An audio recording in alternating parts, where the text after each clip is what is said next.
डर एक एहसास में आपका स्वागत है। इस चैनल पर आपको सुनने को मिलती हैं डरावनी और सच्ची भूतिया कहानियाँ। तो अगर आपको ऐसी ही वीडियोस देखना पसंद है तो हमारे इस चैनल को सब्सक्राइब करना ना भूलें। तो अब बढ़ते हैं आज की कहानी की ओर।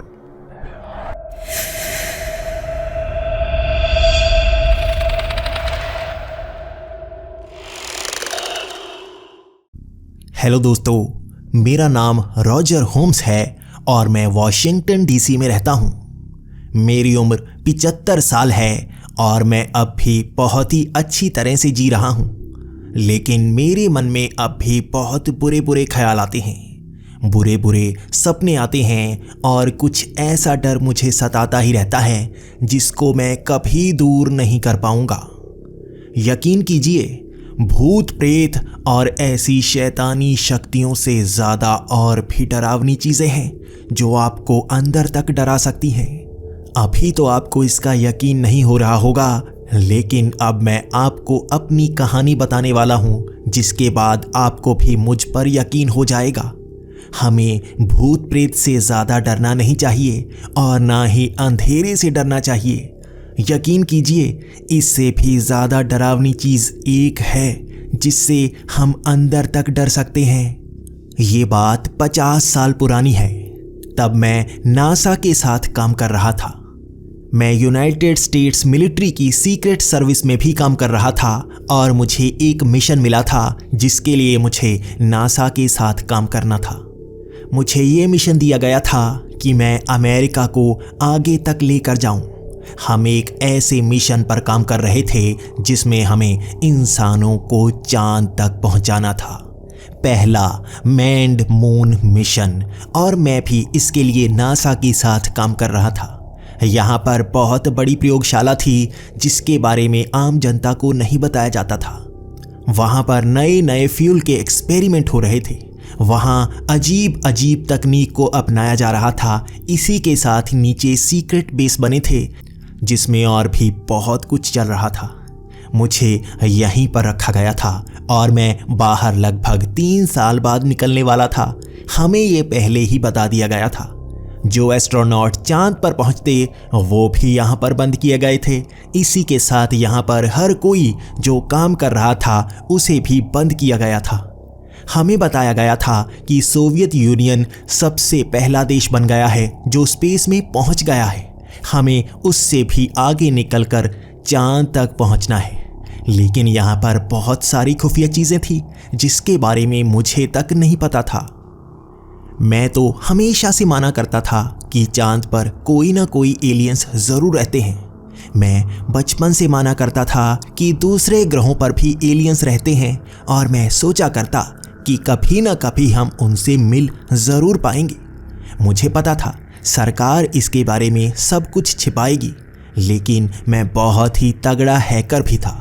इसके बारे में ज़्यादा लोगों को नहीं पता था, वो तो मेरे और कमाल जानते थे, लेकिन मैं इसके बारे में पूरा जानना चाहता था। मेरी ड्यूटी भी वहाँ पर सुपर कंप्यूटर पर थी जहाँ पर सारे सिग्नल एक जगह पर आते।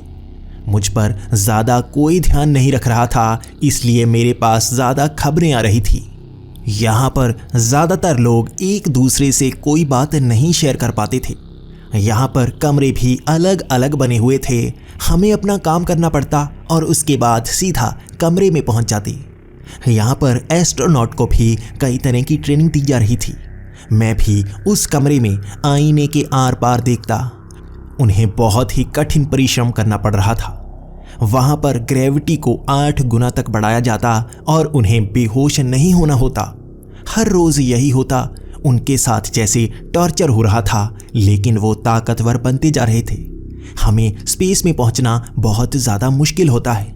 वहाँ पर पहुँचने के लिए हमें शरीर को बहुत तगड़ा करना पड़ता है। मैं सोचा करता था जब इंसान वहाँ पर पहुँचेंगे, काश मैं वो पहला बंदा बनूं जो वहाँ पर जा सकूं। लेकिन मैं ऐसा नहीं कर पाया। मैं एस्ट्रोनॉट नहीं बन पाया, लेकिन ये मेरी खुशकिस्मती है कि मैं नासा के साथ काम कर रहा हूँ जब इंसानों को चांद पर भेजा जाना है। इस बात की खुशी मेरे अंदर तक थी। जैसे जैसे मिशन आगे बढ़ता जा रहा था, हमें वहां पर और भी कई चीजें देखने को मिल रही थी। मैं देखता कि ऊपर से एरिया को पूरी तरह से बंद किया गया है, लेकिन मैं हर रोज किसी नए आदमी से मिलता। वो कहाँ से आते थे? यहाँ पर सीमित संख्या में कमरे थे, लेकिन वो अलग अलग कमरों से निकल कर आते। उन्हें हमारा बॉस बताया जाता। इसी के साथ वहाँ पर मिस्टर बीगन थे। मिस्टर बीगन बहुत ही सख्त स्वभाव के थे और उनको जैसे सब चीज़ों का पता होता। मैं उनसे कई बार बात करने की कोशिश करता, भले ही मैथमेटिक्स की बात हो या हिस्ट्री की, उन्हें सब पता होता। उन्हें स्टॉक्स के बारे में सब कुछ पता होता। मैं हमेशा सोचा करता कि उन्हें इतनी ज़्यादा नॉलेज कैसे है।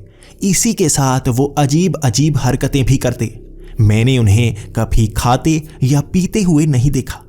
वो ऐसे इंसान थे जो 24 घंटे काम करते और उन्हें खाने पीने की ज़रूरत कभी नहीं पड़ती। यहाँ पर 24 घंटे काम चल रहा था और मैं भी इसमें हिस्सा लेता। लेकिन जैसे ही समय धीरे धीरे नज़दीक आता जा रहा था, नीचे बहुत ही अजीब सी चीज़ें होती जा रही थी। मैं कभी कभी एक ही इंसानों को 2 जगह पर देखता। कभी तो वो एक कमरे में होते तो कभी दूसरे कमरे में। एक ही सेकंड में जैसे वो दूसरी जगह चले जाते। मैं सोचा करता, इनके पास अजीब सी शक्तियां हैं। कई बार एक कमरे से अजीब सा आदमी आता जिसका कद 8 फुट तक होता।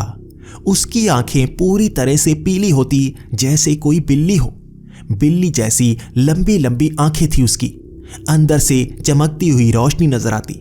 मुझे कभी नहीं लगता कि वो इंसान था। मैं सोचा करता कि सरकार शायद एलियंस के साथ काम कर रही है और उसे पता है कि चांद पर एलियंस हैं। मैं भी अब इन चीज़ों को जानना चाहता था। मेरे पास सुपर कंप्यूटर था और मैं उसमें कई चीज़ों को ढूंढने की कोशिश करता, लेकिन सच में उस कंप्यूटर में उन चीज़ों को कहाँ पर छिपाया गया था, मैं उसे कभी ढूंढ नहीं पाया। मैं हर जगह गया, उसके हर एक फोल्डर में गया, लेकिन मुझे वो डाटा नहीं मिलता। भले ही वो सुपर कंप्यूटर था, लेकिन उसमें भी डाटा छिपा कर रखा गया था। मैं इतना बड़ा हैकर था, फिर भी समझ नहीं पाता कि उस डाटा को रखा कहाँ गया है। या तो कोई बहुत ही चालाक इंसान उस डाटा को इसी कंप्यूटर में छिपा देता है, या वो डाटा इस कंप्यूटर में आता ही नहीं। लेकिन अगर वो डाटा यहाँ पर नहीं आता तो काम अपने आप सही कैसे चल रहा है? आखिर यहाँ पर डाटा स्टोर किया ही नहीं जाता तो काम चल कैसे सकता है? क्या यहाँ पर सब कुछ झूठ बनाया जा रहा है, यानी कि सिर्फ लोगों को दिखाने के लिए? असल में यहाँ पर कुछ खास नहीं होने वाला। अब तो ये भी सवाल मेरे मन में आने लगा था। लगभग उस रॉकेट को लॉन्च होने में 1 महीना बचा था और तब वहाँ पर बहुत अजीब चीज़ें होने लगी थी। मैंने वहाँ पर 2 से लेकर 3 नील आर्मस्ट्रॉन्ग देखे, यानी कि हम शक्ल के भी हम शक्ल। मैं समझ नहीं पा रहा था कि उस इंसान के इतने हम शक्ल कैसे हो सकते हैं। क्या एक ही समय पर उन लोगों को अलग अलग जगह पर भेजा जाना था? मुझे उन लोगों से बात करने का मौका तक मिलता, लेकिन मैं हैरान हो जाता। जैसे वो हम शक्ल ना हो, बल्कि अलग अलग शरीर में एक ही आत्मा का इंसान हो। कभी मैं किसी के साथ बात करता और वही बात दूसरे को भी पता होती। मैं 5 ही मिनट में एक से बात करके दूसरे के पास जाता तो दूसरे को भी ये पता होता कि मैंने पहले के साथ बात क्या की है। मैं सोचता रह जाता जैसे उनको डाटा ट्रांसफ़र हो रहा है या उनके शरीर जुड़े हुए हैं, वो सब कुछ जानते हैं। मैं अंदर से जैसे एक डिटेक्टिव भी था, इसलिए इन चीज़ों को डिकोड करना भी मेरा पहला काम था। मैं कड़ियों को जोड़ने की कोशिश कर रहा था कि यहाँ पर चल क्या रहा है, लेकिन धीरे धीरे यहाँ पर अजीब चीज़ें होना शुरू हो गई। मैं यहाँ पर ऐसे जीवों को भी महसूस कर रहा था जो नज़र नहीं आते। कभी कभी वो टच करके निकल जाते, लेकिन उनके आर पार रोशनी निकल रही थी। मैं उन्हें कभी देख नहीं पाता। मैं हमेशा सोचा करता, आखिर वो क्या हो सकते हैं। पहले पहले मैं ये सोचा करता था कि वो भूत प्रेत हैं। यहाँ पर अजीब से प्रेत भी हैं, ऐसी जगह पर वो रहते ही हैं। वहाँ पर 1-2 ऐसे कमरे थे जहाँ पर किसी को जाने नहीं दिया जाता। मैं सोचा करता, वहां ले जाकर शायद इंसानों को मारा जाता होगा और उनकी आत्माएं यहाँ पर घूमती रहती होंगी। लेकिन मैं उस कमरे के बारे में ज़्यादा जान नहीं पाया। मुझे उस कमरे के बारे में जानना ज़रूर था। कभी तो मौका मिलेगा, मैं उस कमरे में ज़रूर जाऊंगा। एक दिन जब मैं काम करके अपने कमरे में सो रहा था तो मुझे लगा दरवाज़ा खोलकर कोई अंदर आया हो। मैंने बाहर देखने की कोशिश की, आसपास कोई नहीं था, लेकिन मुझे एहसास हो रहा था कि जो भी इस कमरे के अंदर आया है वो इसी कमरे के अंदर ही है, बाहर नहीं गया। मुझे कभी कभी लगता जैसे मेरे ऊपर लगी हुई चादर हिलती, कभी मुझे पास में टंगे हुए कपड़े भी हिलते हुए नजर आते। मुझे लग रहा था कोई अंदर है, तो मैंने बात करना शुरू कर दिया। कौन हो तुम? क्या कर रहे हो? तुम कोई प्रेत हो जो मुझे मारना चाहते हो या कुछ बताना चाहते हो? लेकिन वहां पर बिल्कुल हलचल नहीं हो रही थी। लेकिन तभी मैंने देखा एक कांच की दीवार पर जैसे अपने आप लाइन बन रही हो। ऐसी लाइन तब बनती है जब हम ठंडे कमरे में गर्म उंगली के साथ शीशे पर लकीर खींचने की कोशिश करते हैं। मुझे ये पता लग गया था कि भले ही मैं उसे देख नहीं पा रहा हूं, लेकिन उसका शरीर भी गर्म है और वो उस कांच पर लकीर खींच सकता है। अब मैं उससे बात करना चाहता था, मैं उससे सवाल पूछना चाहता था। मैंने सबसे पहले उससे यही सवाल पूछा, क्या तुम यहां पर मौजूद हो? उसका जवाब आया यस, यानी कि वो कोई ना कोई जीव जरूर था। तो मेरा अगला सीधा सवाल यही था, क्या तुम इंसान हो? लेकिन उसका जवाब ना या हां में नहीं आया, बल्कि उसने जवाब दिया, तुम समझ नहीं पाओगे। इस जवाब ने मुझे और हिला दिया था। हां या ना में जवाब देना चाहिए था उसे। या तो वो इंसान हो सकता है या नहीं, या तो वो भूत प्रेत हो सकता है। तो अगला सवाल मैंने फिर से यही किया, क्या तुम आत्मा हो, भूत हो या कोई और शक्ति हो? उसने उसका जवाब भी यही दिया कि तुम समझ नहीं पाओगे। मुझे अब सरदर्द होने लगा था। मुझे जवाब तो चाहिए था, तो मैंने सवाल पूछा, तुम यहाँ क्या करने आए हो? क्या मुझे नुकसान पहुंचाने आए हो? तो उसने जवाब दिया, नहीं, नुकसान नहीं पहुंचा सकता मैं तुमसे बात करने आया हूं। मैं अब थोड़ा सा कंफ्यूज हो चुका था, आखिर उसे क्या बात करनी है मेरे साथ। इसके बाद मैंने उससे कहा, आखिर तुम मुझे क्या बताना चाहते हो? तो उसने मुझे कुछ अजीब बातें बताना शुरू कर दिया। उसने कहा, तुम्हें सब झूठ बताया गया है, यहां सब कुछ झूठ है, तुम सब कुछ गलत ही जानते हो। यहां पर कोई मून मिशन नहीं होने वाला, तुम सबको झूठ बताया जाएगा, तुम सबको कंट्रोल किया जा रहा है, तुम्हें इस्तेमाल किया जा रहा है, लेकिन तुम सच भी जान नहीं पाओगे। सच जानने के बाद तुम्हें जिंदा रहने में कोई शौक नहीं रहेगा और सारी जिंदगी तुम डरते ही रहोगे। तुम्हारा डर हर चीज से निकल जाएगा, लेकिन एक चीज तुम्हें हमेशा डराती रहेगी। तुम्हारे अंदर से मोह खत्म हो जाएगा, तुम्हारे अंदर से प्यार खत्म हो जाएगा। तुम किसी चीज से प्यार नहीं कर पाओगे, किसी चीज को पसंद नहीं कर पाओगे। ना तो तुम्हें गुस्सा आएगा और ना ही प्यार आएगा। सच जानने के बाद तुम इस तरह से पत्थर बन जाओगे। मैं अंदर तक घबरा गया था। आखिर वो मुझे क्या बताना चाहता है? आखिर ऐसी कौन सी चीज है जो हमें ऐसा बना सकती है? आखिर कौन सा सच है जो मुझे अंदर तक हिला सकता है और मैं पूरी दुनिया से अलग सा हो जाऊंगा? मैं उससे अब जवाब जानना चाहता था।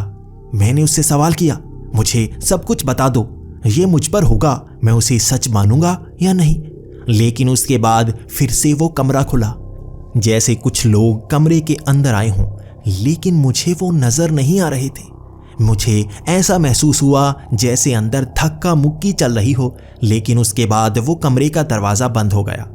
अंदर क्या हुआ मुझे कुछ समझ नहीं आई, लेकिन मैं अब भी सवाल पूछ रहा था। मुझे दोबारा कोई जवाब नहीं मिला। मैं सवाल पूछता रहा और मुझे ऐसा भी लगा जैसे हर कोई इस कमरे से बाहर चला गया हो। मैं भाग कर बाहर गया। मैं देखने की कोशिश कर रहा था कि यहाँ आसपास वो इंसान है या नहीं। मैं तो ये तक नहीं जानता था कि वो इंसान है या भूत। उसने मुझे सही से कुछ बताया ही नहीं, लेकिन मुझे जानना था आखिर वो सच क्या है। मैं उन खास कमरों की तरफ भाग कर गया। मुझे शक था कि वो भी उधर से ही आए होंगे। मैंने एक कमरे को खुलते हुए देख ही लिया। उसके बाद मैं एक तरफ छिप गया। मुझे अंदर से कई लोग बाहर निकलते हुए नजर आए। मैं किसी की नज़रों में नहीं आना चाहता था। वहाँ पर मुझे वही खास लोग नजर आए, वो परग्रही जैसे, वो पीली आंखों वाला और मेरा बॉस। हर कोई उस कमरे से निकलकर इधर उधर जा रहा था। वो जैसे बेचैन थे, जैसे उन्हें कुछ खास पता लगा था या वो किसी चीज़ से डर गए थे। क्या वो उसी अदृश्य आदमी से डर गए थे? उसके बाद मैं भागकर अपने कमरे में आ गया। मैं अपने कमरे में बैठा सोचता जा रहा था, लेकिन मेरे मन में कोई भी खास ख्याल बन नहीं पा रहा था। मेरा ध्यान बार बार उसी चीज़ पर जाता। मुझे खास जवाब चाहिए थे। ऐसा कौन सा सच है जो मुझे हिला सकता है? क्या सच में यहाँ पर सब कुछ झूठ होने वाला है? क्या इंसान चांद पर नहीं जाने वाले? क्या यहाँ इतना बड़ा षड्यंत्र रचा जा रहा है? लेकिन उससे भी ज़्यादा मुझे ये जानना था, इससे भी बड़ा सच कौन सा है। अब मुझे उन कमरों में जाना ही होगा। मुझे सच का पता करना ही होगा। मैं अगले दिन छिप छिपाकर उस कमरे में जाने की कोशिश करता रहा, लेकिन वहां से कोई ना कोई बाहर आ ही जाता या वो बंद ही होती। मैं खुद को इतने बड़े रिस्क में नहीं डालना चाहता था, तो मैं अपने कमरे में वापस आ जाता। कभी तो मुझे मौका मिलेगा उन कमरों में जाने का जहां से इतना कुछ हो रहा है। वहां से अदृश्य इंसान आ रहे हैं। वहां से नील आर्मस्ट्रॉन्ग जैसा इतना बड़ा एस्ट्रोनॉट बदल कर आ रहा है और उसके कई रूप आ रहे हैं। यहाँ पर मैं कई लोगों के अलग अलग रूप देखता। वहाँ से कई लोग आ रहे थे जैसे टूरिस्ट आ रहे हों। वो जैसे सबको देखकर बहुत खुश होते। मैं कई लोगों से मिल रहा था, वो मुझे देखकर इतने ज़्यादा खुश होते जैसे उनको कुछ खास मिला हो। मैं इस खुशी को बयान नहीं कर सकता। जैसे किसी और देश के लोग यहाँ पर आ रहे हों और वो हमें देखकर खुश हो रहे हों।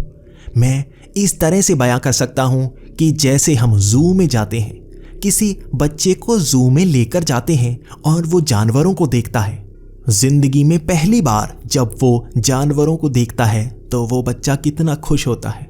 उसे लगता है जैसे इंसानों के अलावा भी कई और तरह के जीव हों। वो खुशी थी उन लोगों में। वो लोग बदल बदल कर आ रहे थे।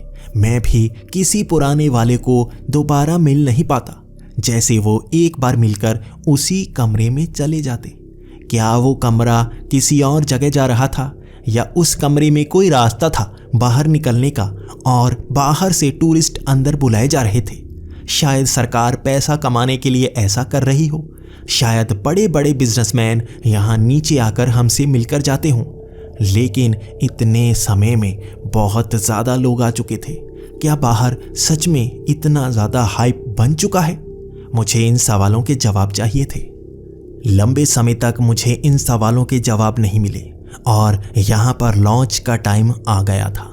इंसान चांद पर जाने वाले थे और मुझे अंदर तक खुशी हो गई थी।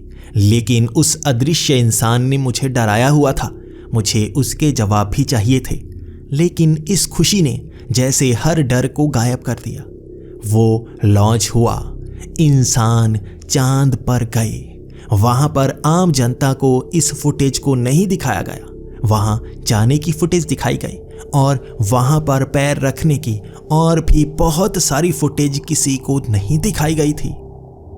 लेकिन मेरे अंदर कुछ था, मैं वो देखना चाहता था।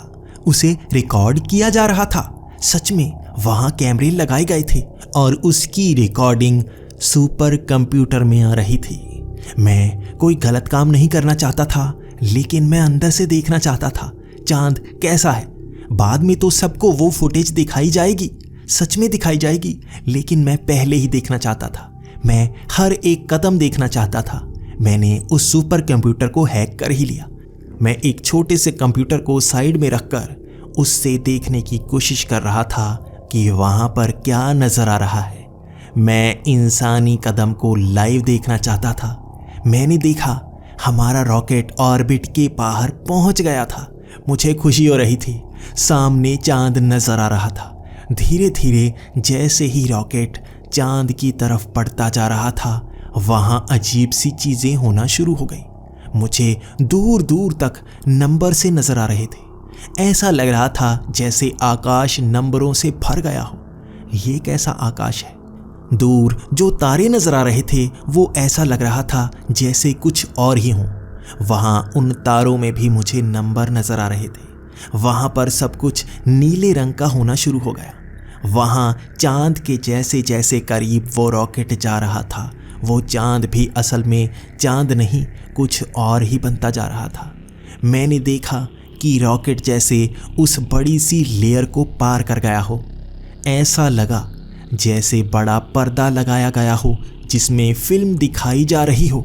उस पर्दे के आगे जैसे ही रॉकेट गया, बिल्कुल अंधेरा। वहाँ पर सिर्फ कुछ रोशनियाँ थी जो 1 और 0 की तरह थी। उन रोशनियों को बार बार चमकाया और बंद किया जा रहा था। मुझे ऐसा बिल्कुल नहीं लगा जैसे वो रॉकेट आकाश में पहुंचा हो। मुझे ऐसा लगा जैसे धरती के बाहर कोई दुनिया हो ही ना, सिर्फ धरती, बाहर कुछ नहीं। इस रॉकेट की इस फुटेज को देखकर मैं अंदर तक सन्न होता जा रहा था। मैं बचपन से जो सोच रहा था, हमें बचपन से जो पढ़ाया जाता है कि बाहर इतने ग्रह हैं, चांद है, हमारा सौरमंडल, हमारा ब्रह्मांड, लेकिन रॉकेट आगे निकलते ही यहाँ बिल्कुल शांत। ऐसा लग रहा था जैसे मैं किसी कंप्यूटर के अंदर हूँ। सामने सिर्फ रोशनियाँ, ये संसार सिर्फ पीछे ही था। उसके बाद उस रॉकेट को एक तरफ जैसे घुमाया गया हो। इतनी तेज़ी से रॉकेट घूमा और वहाँ से उससे आग निकलना भी बंद हो गई थी। उसके बाद वो वीडियो जैसे बंद हो गई। वो वीडियो कैप्चर होना बंद हो चुकी थी। इतना देखकर ही मैं घबरा सा गया था। ये क्या हुआ? मैंने लाइव फुटेज देखी थी। मुझे ऐसा लग रहा था जैसे हमें सब कुछ झूठ बताया जा रहा हो। मैं अब सच जानना चाहता था, क्या सच में धरती के बाहर कोई दुनिया नहीं है और इस धरती को भी इस तरह से बनाया गया है कि हमें झूठ ही बताया गया है? अब उस अदृश्य इंसान की बातें मुझे समझ में आने लगी थी। मुझे इसका जवाब उस कमरे से ही मिलना था। मुझे उस कमरे को खोलना ही था। मुझे सारे ऑर्डर्स को एक तरफ करके उस कमरे में जाना था। मुझे किसी से लड़ना भी पड़ता तो भी मैं उस कमरे में पहुंचना चाहता था। मैं रात के वक्त ये करने वाला था, जब ज़्यादा शांति होती है तब वहाँ से कम ही लोग बाहर निकलते हैं। लगभग आधी रात को मैंने किया भी कुछ ऐसा ही। मैं छिपते छिपाते हुए उस कमरे तक पहुंच ही गया। मुझे अब उसके अंदर जाना ही था। जैसे ही कुछ लोग उससे बाहर निकले, मैं भी सीधा चलता हुआ उस कमरे के अंदर चला ही गया। लेकिन उस कमरे के अंदर पहुंचते ही मेरे पैरों तले ज़मीन खिसक गई। उसके अंदर वही कंप्यूटर वाला नज़ारा था जो मेरी आंखों के सामने था। भले ही मैं कंप्यूटर में जो लाइव देख कर आया था उसे शायद गलत बनाया गया होगा, लेकिन आंखों के सामने ऐसा दिखना मुझे अंदर तक डरा रहा था। मुझे वहाँ नंबर्स नज़र आ रहे थे। वो कोई कमरा नहीं, जैसे पूरी दुनिया थी। मैं हवा में उड़ सा रहा था। उन नंबर्स में मेरे शरीर के भी छोटे छोटे जैसे टुकड़े हो रहे थे। मेरी उंगलियां भी मेरे शरीर से अलग हो गई थी। मैं समझ नहीं पा रहा था यहाँ पर हो क्या रहा है। मुझे सांस लेने में भी बिल्कुल दिक्कत नहीं हो रही थी। ऐसा लग रहा था जैसे मुझे सांस लेने की ज़रूरत ही नहीं। वहाँ मुझे देखने में भी हर तरफ एक ही चीज़ नज़र आ रही थी। तब मुझे वहाँ पर कई रोशनियाँ नजर आईं जो अलग अलग आकार की थी। मुझे अदृश्य सी चीज़ें भी नजर आईं जिनके अंदर से रोशनियाँ एक तरफ मुड़ रही थी। मुझे वहाँ पर अजीब से इंसान भी नजर आए जो जैसे जुड़ रहे थे। जिस तरह से मैं अलग अलग हिस्सों में टूट रहा था, वो अलग अलग हिस्से अपने आप जुड़ रहे थे। वो मेरे पास से गुजरते और उस दरवाजे के पास चले जाते। उनके हिस्से जुड़ते और वो एक आकार में आ जाते, इंसानी आकार में। और वो उस दरवाजे को खोलकर वहां ऑफिस में चले जाते। मैं समझ पा रहा था यहां से आ रहे थे वो इंसान, या क्या कहूं उन्हें, क्या वो सच में इंसान थे? इस तरह से टुकड़ों में जुड़कर वो बन रहे थे जैसे मैं टुकड़ों में टूट रहा था। तभी मेरे पास कोई आया। मुझे ऐसा लगा जैसे वो अदृश्य इंसान हो। उसके अंदर से रोशनी मुड़ रही थी, लेकिन वो भी छोटे छोटे हिस्सों में थोड़ा सा जुड़ा। मुझे वो धुंधला सा धुएं जैसा नजर आया। उसने अब मेरे साथ बात की। उसकी आवाज़ बहुत ही भारी और ऐसा लग रहा था जैसे 15-20 लोग एक साथ बोल रहे हों। वो गूंज सी थी। मैं अपने होंठ तक नहीं हिला रहा था क्योंकि मेरे होंठ भी जैसे टूटकर अलग हो रहे थे, लेकिन मैं बोल पा रहा था। बिना मुंह हिलाए मैं बोल पा रहा था और वो भी अपना मुंह नहीं हिला रहा था। उससे फिर भी आवाज़ आ रही थी। मैं उसे समझ पा रहा था। मेरा उससे सवाल यही था, क्या तुम वही हो जो उस दिन मुझे मिले थे? उसने अब आवाज़ में बोलकर जवाब देने शुरू कर दिए। उसने कहा, हाँ, मैंने तुम्हें बताने की कोशिश की। तुम सब कुछ जानना चाहते थे, तुम यहाँ आना चाहते थे, तुम कंफ्यूज थे, इसीलिए मैंने तुम्हें थोड़ा सा भटकाने की कोशिश की, सच बताने की कोशिश की, लेकिन मुझे पहचान लिया गया और वहाँ से बाहर निकाल दिया गया। मैं अब उस दुनिया में दोबारा नहीं जा सकता, लेकिन मुझे खुशी हुई तुम इस दुनिया में थोड़े से तो आए। मैं तुम्हारा इंतज़ार कर रहा था। इसके बाद मैं बहुत ज़्यादा कंफ्यूज हो गया था। मैंने उससे कई सारे सवाल एक बार में पूछ डाले। ये क्या है? मैं टूट क्यों रहा हूँ? और वो क्या था? मून मिशन में क्या हुआ? हमारे साथ क्या हो रहा है? ये कौन सी दुनिया है? क्या तुम एलियन हो? ये क्या हो रहा है? मेरे इतने सारे सवाल थे और वो भी धीरे धीरे जवाब देता गया। उसने कहा, तुम्हारी दुनिया कोई असली दुनिया नहीं है। इसे एक कंप्यूटर में बनाया गया, जैसे कोई छोटा सा ऑपरेटिंग सिस्टम होता है। तुम्हें हमने बनाया है। तुम कोई जीव नहीं हो, बस एक कंप्यूटर प्रोग्राम हो। तुम्हें ऐसे ही चलने के लिए बनाया गया है। हम बाहर से देखते हैं कि हमने कितनी बढ़िया चीज़ बनाई है, लेकिन लोग जानने को लग गए हैं। धीरे धीरे हम तुम्हारे ऑपरेटिंग सिस्टम को बढ़िया बना रहे हैं, लेकिन लोगों में जिज्ञासा है चांद पर पहुंचने की, क्योंकि चांद के बाहर की दुनिया को अभी तक डिज़ाइन नहीं किया गया है। इसलिए हम इस तरह के फेक मून मिशन बनाते ही रहेंगे। आगे भी हम कई बार तुम इंसानों को झूठ मूठ में चांद पे भेजेंगे। धीरे धीरे हम चांद भी बना ही लेंगे और उसके बाद आगे वाले ग्रह भी असली में बना ही लेंगे। अगले 100 साल में ऐसा हो ही जाएगा। तुम्हारे 100 साल में, हमारे लिए तो कुछ ही समय लगता है। तुमने कभी नहीं सोचा इतने सारे नए लोग अंदर आते हैं और सिर्फ एक ही कमरे से। हमारे यहाँ इसे टूरिस्ट अट्रैक्शन कहा जाता है। हमारे द्वारा बनाई गई एक अलग दुनिया जिसे देखने के लिए बच्चे आते हैं। वो बड़े इंसान जो तुम्हारे पास से गुजरते हैं, वो हमारे यहाँ बच्चे हैं जो इस चीज़ का मज़ा लेने के लिए तुम्हारी दुनिया में आते हैं और सब कुछ देखकर वापस चले जाते हैं।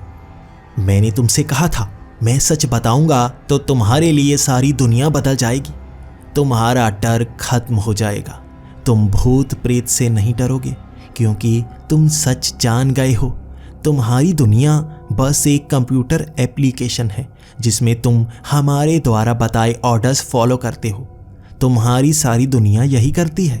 तुम सच जान गए हो, इसलिए तुम्हारा मोह दुनिया से उठ जाएगा। तुम किसी से नफरत या प्यार नहीं कर पाओगे और इंतज़ार करोगे अपना समय आने का। उसके बाद तुम्हें मिटा दिया जाएगा, जैसा हर इंसान के साथ होता है। तुम खुद को इंसान ही कहते हो ना? तुम ये भी पूछ रहे थे कि मैं क्या हूँ, तो मैंने तुमसे कहा था तुम समझ नहीं पाओगे। यहाँ दुनिया 3 आयामी है। तुम्हारी दुनिया ऐसी छोटी है, हमारी दुनिया बहुत बड़ी है। हम खुद को इंसान नहीं कहते, हम कुछ और हैं। तुम्हारा दिमाग इतना बड़ा नहीं है। तुम छोटे से प्रोग्राम हो। तुम समझ नहीं पाओगे हम क्या हैं। अब तुम वापस चले जाओ क्योंकि तुम्हें भी मिटा दिया जाएगा अगर उन्हें थोड़ा सा भी शक हुआ। अपनी ज़िंदगी जीना चाहते हो तो जी लो। इन चीज़ों को भूल सकते हो तो भूल जाओ। तुम और कुछ कर नहीं सकते। उसके बाद मैं अपने उस दरवाजे की तरफ मुड़ना शुरू हो गया। मेरे हिस्से अपने आप जुड़ना शुरू हो गए। मेरे हिस्से धीरे धीरे जुड़ते गए और मैं पूरा जुड़ चुका था। और जैसे ही मैं दरवाजे से बाहर आया, मैं पूरी तरह से ठीक था। बाहर से, अंदर से तो मैं टूट चुका था। मैं अपने कमरे में आया और एक तरफ बैठा दीवार पर देखता गया। मैं दीवार को हाथ लगाकर छू रहा था। मन में विचार आ रहे थे, क्या ये सच नहीं है? लगभग 3 महीने बाद मैं उस जगह से बाहर आ गया।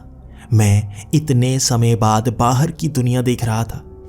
बाहर अखबार पढ़ रहा था, लोगों से बात कर रहा था। सब बहुत खुश थे। इंसान चांद पर पहुंच गए। उन्हें लग रहा था सच में इंसान चांद पर गए हैं। कुछ लोग तो मुझसे पूछते, क्या चांद पर एलियंस रहते हैं? उन्हें लगता जैसे सरकार कुछ झूठ बोल रही है, चांद पर एलियंस हैं और वो छिपा रहे हैं। लेकिन मैं उनको कभी बता नहीं पाता कि वो छिपा क्या रहे हैं। ऐसा सच जो आम जनता को बताया नहीं जाना चाहिए। अगर सबको ये पता लग ही जाए तो दुनिया खत्म हो जाएगी, क्योंकि इस सच को जानने के बाद कोई खुश नहीं रह सकता।